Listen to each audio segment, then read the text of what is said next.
কথা বলতে বলতে ফোনটা কেটে দিতে বাধ্য হয়েছি। মানে এতটা কষ্ট হচ্ছে না, কথাগুলো যে বলবো তোমাদেরকে বলে উঠতে পারছি না।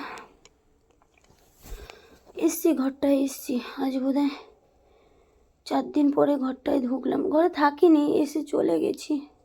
থাকতে পারছি না ঘরে, আমার খুব কষ্ট হচ্ছে। একদিন জানতাম এখানে এই ঘরে এই ঠাকুরটাকে পুজো দিত, আসতো, রান্না করে খাইয়ে দিত। আজকে তো আর নেই, মনের কষ্ট মনে রয়েছে। আজ সত্যিকারে তার জন্য বেঁচে থাকা ছিল, খেতাম দিতাম সব করতাম। আজকে খিদেটুকু মরে গেছে, খেতেটুকু পাচ্ছি না। এসেছি ঘরটায়, এসে থাকবো না, চলে যাব। আজকে কথাগুলো বলতেও পারছি না, এতটাই কষ্ট হচ্ছে। আজকে একটা বান্ধবী ছিল এখানে, তার কাছে গিয়ে থাকছে, চা খেতাম, সেও আজ নেই, চলে গেছে কালকে এখান থেকে। আর কারো কাছে থাকার জায়গাও নেই। আর একটা বন্ধু আছে পিউ, তার ঘরেতে গিয়ে রাত্রে ছিলাম, কালকে রাত্রে ছিলাম। কোথায় থাকবো, রাতের পর রাত থাকতে পারছি না। একদিন কাজের বাড়িতে ছিলাম, যেখানে বাচ্চাটার কাজ করি, ঘরে ঢুকে থাকতে পারছি না। রাতে থাকলে আমার মানসিক চিন্তা উল্টো পাল্টা আসছে। একা থাকছি, মনে হচ্ছে যেন এক্ষুনি কিছু একটা করে বসবো। থাকতে পারছি না ঘরে। যদি বলে এখন কি করে আছো, এই এসছি কিছুক্ষণের জন্য, যে এসে একটু ফিল করছি সে আছে, সে থাকে, এইটুকুই। সে তো আর কোনোদিনই আসবে না, সে আসার নয়। আর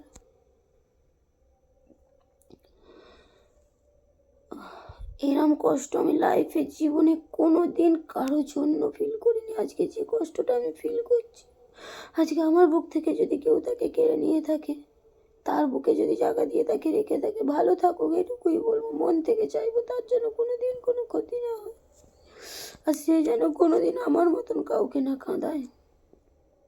সে সারা জীবন ভালো থাকুক। এই না পাচ্ছি আমার মেয়ের কাছে যেতে, মেয়ে সে বাড়িতে রয়েছে, আমি সেখানেও যেতে পারছি না। মেয়ের সঙ্গে ফোনেই টুকটাক কথা বলছি, মানে এতটা আমি ভেঙে পড়েছি না। আমার মেয়ে বারবার বলছে, মা কি হয়েছে, কি হয়েছে বলো না। আমি কিছু হয়নি। কষ্টটা তো আমার, আমি আমার মেয়েকে কেন বোঝাবো? কিন্তু কি বলুন তো বন্ধু, বন্ধু তোমাদের কি বলছি, কাউকে না মন দিয়ে আর কোনোদিন ভালোবেসো না। ওপর ওপর দেখিও ভালোবাসো তাকে, কিন্তু মন থেকে জায়গা দিও না।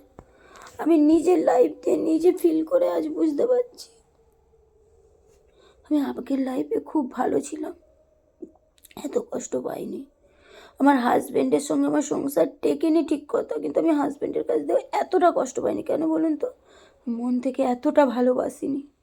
আজকে ভালোবেসে আজকে আমার এই দশা। আমি জানি হয়তো আর বেশি দিন বাঁচবো না, কারণ আমি যে হারে কষ্ট পাচ্ছি, যে হারে আমি খাওয়া দাওয়া বন্ধ করে দিচ্ছি, হয়তো নাও বাঁচতে পারি। এমনি তো মরতে পারবো না, আত্মহত্যা করতেও পারবো না, না খেয়ে তিল তিল করে নিজেকে শেষ করব, এটাই আমি প্রতিজ্ঞা করেছি।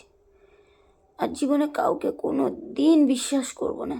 এই যে ধাক্কাটা খেয়েছি, একদিন সে বুঝিয়েছিল সে আমাকে ছাড়া থাকতে পারে না, একদিন সে কাঁদতো। হয়তো সে আজ হাসছে আমার ছেড়ে দিয়ে, আমার কান্না তো সে দেখতে পাচ্ছে না। আর আজকে আমি তাকে সব দিক দিয়ে ব্লক করে দিয়েছি, যাতে সে আমায় দেখতে না পায়। যোগাযোগ বন্ধ করে দিয়েছি আগে। আমি কিন্তু তার সঙ্গে চেষ্টা করেছি যোগাযোগ করার, আমি ভালোবেসেছি তো।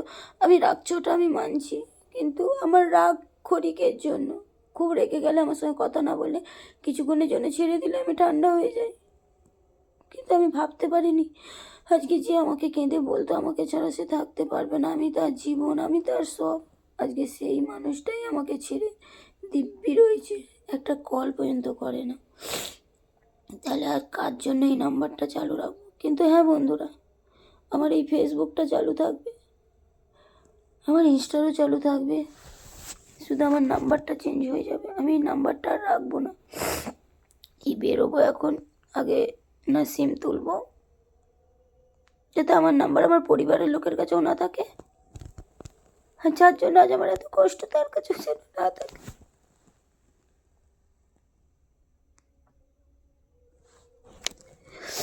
ঠিক আছে, চলুন বন্ধু, রাখছি।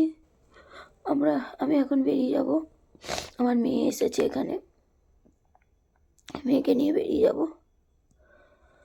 থাকবো না, এই ঘরে থাকতে পারছি না। চেষ্টা করছি এই 3-4 দিনের মধ্যে ঘর চেঞ্জ করার। যদি ঘর কোথাও পেয়ে যাই চেঞ্জ করে নেবো, এখানে থাকবো না।